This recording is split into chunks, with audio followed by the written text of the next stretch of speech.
can't go outside without my weapon. I miss his head when I shot. Nigga had a death wish. Ain't gotta get ready for no beef, I stay on go. I be everywhere like a Uber. I bring it straight to your door. Can't get caught without it. I gotta leave with my pistol. Get caught like in the traffic. I'ma let it ring out the window.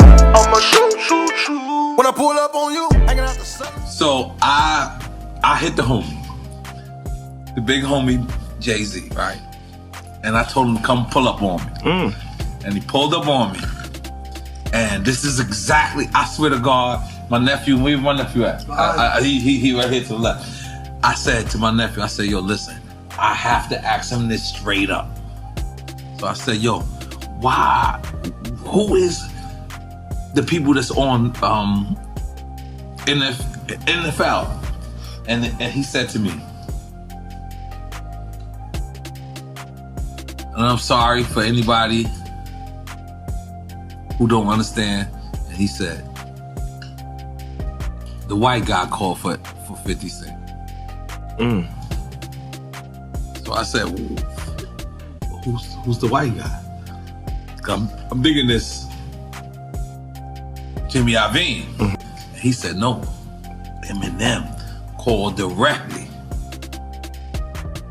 for 50. And he said, that's his guy. He said, I can't do it if I can't bring 50 on. But that's his guy. That was beautiful. And guess who's Dre's guy? Your guy. Me.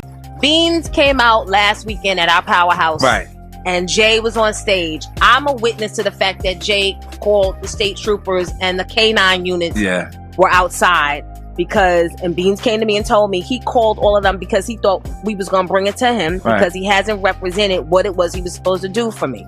Yeah, that was a sucker move, man. You know what I mean? I look at what Jay was doing, but he feels like he's doing his traditional business. You know, it's just Jimmy Iovine doesn't say Rockefeller for life, we family. Right. He says this is Interscope Records. You know what I mean? Right. So when you're not generating interest or you're not doing what he feels like is the best possible business deal, it's nothing personal, it's just business. You see what I'm saying? Like, and when Jay decides to put Beans in the space, like, they got loyalty, they got the things that we come off the curve with. Right, you can't flip it. You can't go from you can't tell them that we family, like we people, I got you. And then when you get to a certain level in your career, then you want to separate. Everybody don't understand that. Yeah, it's just making a corporate transition. You see, he has he's Mr. Knowles. He got that pass. You see what I'm saying? Pretty so much, it's like now you know that this. Initially, Oprah would tell Beyonce not to mention him. Right. In your interview. Right. And then it changed to, you know what? They're married, things are smoothed out. You rock the Urkel glasses for 6 months. The glasses equates to intelligence, non-confrontational vibe. It makes you safe. No, it's true. We laugh, but it's true. You know? Do you believe do you believe he's down with some sort of secret society? Well, I believe he's in now, like with a different crowd. So he can't even write the same music that would impact. He can't write Crime Wave. He got to make an excuse to write the aggressive content that we know him for. Like, so when he does American Gangster, he got to say it's because I saw the film and I was motivated and I wrote it in 3 days.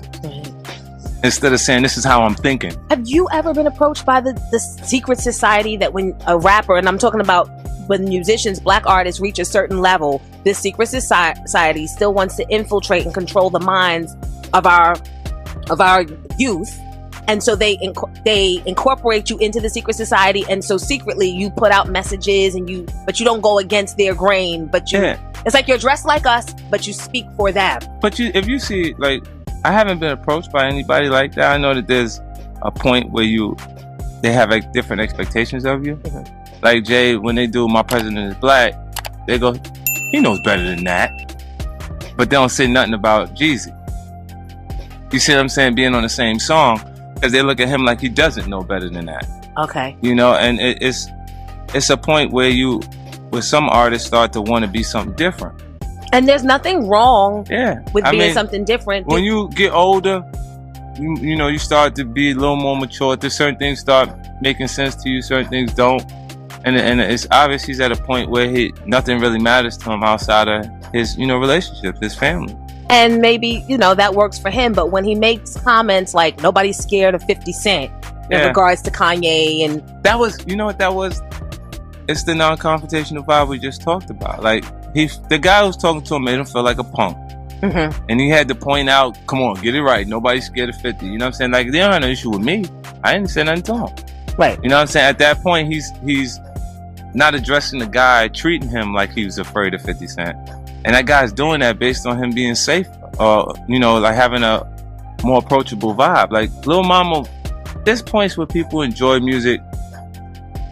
2003 through 2005, you couldn't find anybody that said that they would generate more interest in 50 Cent in hip hop. And wasn't anyone walking on the stage. Because people was getting stabbed at a award show. Right. You know, it was different things that was happening that made them feel like, wait, he might not be in the mood for me right now. So I'd watch artists look and not be sure that they can come say what's up. Like, they'll say what's up to Tony in the Banks and say, tell son I said what's up. Right. You know what I'm saying? 'Cause they don't know like how I was, because they see me addressing other artists and competing. They're afraid. It is a little. They're afraid.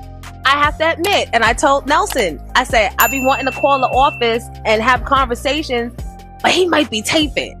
And I can't, like, because that's how our minds sometimes You work know what's alike, interesting? and you have like, to get these cats sometimes. That was the one time I had a camcorder. Like, it's not set up where I'm actually taping everything. Right. I had a camcorder and I taped it because that reflected how often that was happening.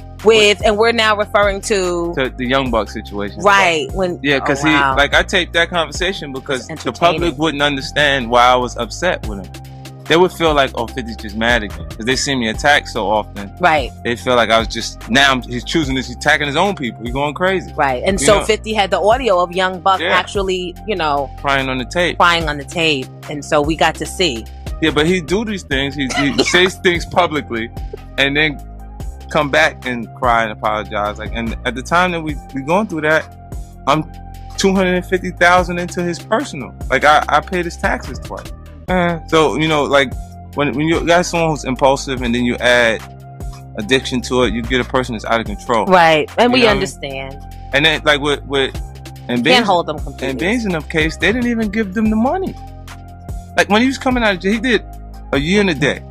He's in the penitentiary, federal penitentiary in Jersey, because my uncle been down 16 years, and I used to stop by to see him. This is during the Get Rich or Die Trying, when my schedule was so hectic. I was flying back every month to go see him, because for that time period that I sat across him, he was completely free.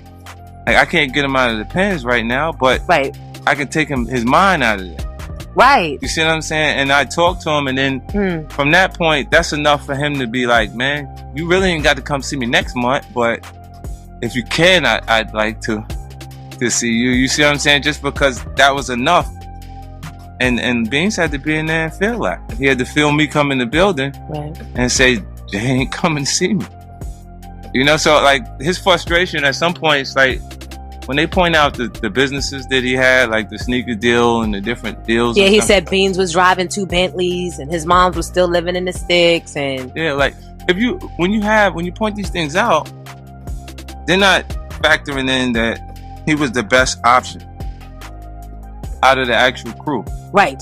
Like, Beans was the better artist, the stronger artist. That's why when he did the Year in the Day, I was like, yo, as soon as he come home, I'd bring that project over here. So I was going to he would have got at least, he'd have got at least 800,000 at that point to come in. You see what I'm saying? Right. To come over. But why didn't the deal happen?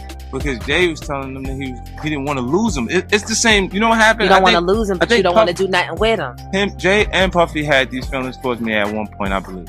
They didn't want to lose anything to me at that point while that energy was going on. So and it's like, while Beans suffers. He's the one suffering. Yeah, Puff didn't want to sign the Mace deal.